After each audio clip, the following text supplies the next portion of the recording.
तो आज हम जानेंगे कि नौ तपा क्या होता है, जो कि आज 25 मई से शुरू हो चुका है और 2 जून तक चलेगा। जैसे कि नाम से पता चल रहा है, नौ तपा, नौ यानी कि 9, तपा यानी कि तपना, यानी कि 9 दिन तक बहुत ज्यादा गर्मी पड़ेगी। लेकिन आखिर ये नौ तपा है क्या, इसका वैज्ञानिक कारण क्या है, और क्यों हमारे दादा दादी बोलते थे कि नौ तपा जितना तेज होगा, अधिक होगा, बारिश उतनी ही ज्यादा अच्छी होगी।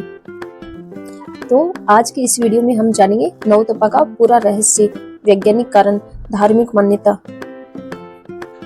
पुराने जमाने की बातें और कुछ ऐसे फैक्ट्स जिनको सुनकर आप बोलोगे कि अरे ये तो आज ही पता चली है। यानी साल के वो 9 दिन जिनमें गर्मी अपने चरम स्तर पर होती है, बहुत ज्यादा होती है।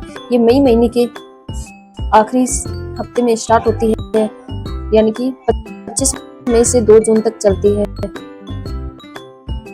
इन 9 दिनों में गर्मी अपने चरम स्तर पर होती है। ज्योतिष के अनुसार नौ तपा तब शुरू होता है जब सूर्य रोहिणी नक्षत्र में प्रवेश करता है। अब सवाल ये है कि इसका नाम नौ तपा क्यों है। जैसे नौ का मतलब 9 और तपा यानी कि तपना, यानी कि 9 दिन तक धरती बहुत भयंकर रूप में तपती है। पुराने जमाने में लोग मानते थे कि अगर नौ तपा ढंग से तपता है तो बारिश बढ़िया आती है, तो इसको किसान भी बहुत महत्वपूर्ण मानते थे। अब बात करते हैं साइंस की। तो साइंस मानती है कि मई जून के महीने में भारत के कई हिस्सों पर सूरज की किरणें जो होती है वो सीधी पड़ती है धरती पर, जिससे धरती गर्म होती है, और धरती गर्म होने से हवा गर्म होती है, जिससे लू चलती है, और लू चलने से कई लोग बीमार भी। इन 9 दिनों में अगर बाहर निकलो तो ऐसे लगता है कि जैसे कि फेस पर किसी ने हेयर ड्रायर चला दिया हो। विज्ञान साइंस का मानना है कि इन दिनों में तापमान जो होता है वो 45 डिग्री तक पहुंच जाता है, और यही कारण है कि इन दिनों में पानी जल्दी सूखता है, बिजली की खपत बढ़ जाती है, लोग बाहर निकलने से बचते हैं, क्योंकि अगर बाहर निकलते हैं तो लू की चपेट में आते हैं और उससे बीमार हो जाते हैं। अब बात करते हैं नौ तपा और बारिश के कनेक्शन की, क्योंकि जो पुराने लोग थे वो मानते थे कि नौ तपा जितना अधिक होता है, बारिश की संभावना उतनी ही अधिक होने की बढ़ जाती है। इसके पीछे भी वैज्ञानिक कारण है, क्योंकि जब धरती बहुत ज्यादा गर्म होती है तो समुद्र से उठने वाली नमी बहुत तेजी से ऊपर जाती है, फिर यही नमी बादलों में बदलती है और मानसून बनकर बारिश लाती है। यानी बारिश का और नौ तपा का कनेक्शन जरूर है, लेकिन मॉडर्न साइंस इसको पूरे तरीके से नहीं मानती है कि अगर नौ तपा बहुत ज्यादा अधिक होता है तो बारिश बहुत ज्यादा अधिक आएगी। लेकिन पुराने अनुभव और पुराने लोगों का मानना है कि अगर नौ तपा ज्यादा होता है तो बारिश के भी ज्यादा आने की संभावना पूरी तरीके से बढ़ जाती है।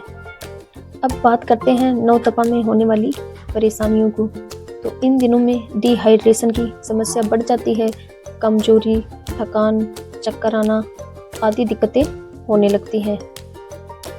इस समय में सबसे ज्यादा खतरा जो होता है वो छोटे बच्चों को, बुजुर्गों को और जो बाहर लोग काम करते हैं उनको होता है।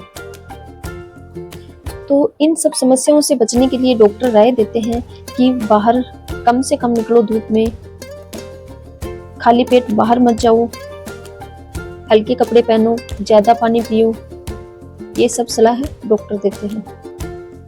पुराने जमाने में लोग बिना एसी के भी गर्मी झेल लेते थे, क्योंकि वो मटके का पानी पीते थे, छाछ पीते थे, बेल का शरबत, प्याज आदि का सेवन करते थे, जिससे उन्हें लू बचाते थे।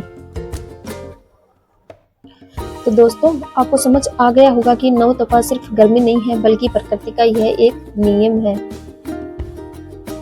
तो इस समय की सबसे जरूरी बात यह है कि अपना ध्यान रखो, धूप में कम से कम निकलो, पानी पियो खूब, और दूसरों को भी जागरूक करो। तो चलो दोस्तों, मिलते हैं अब अगले वीडियो में। Thank you.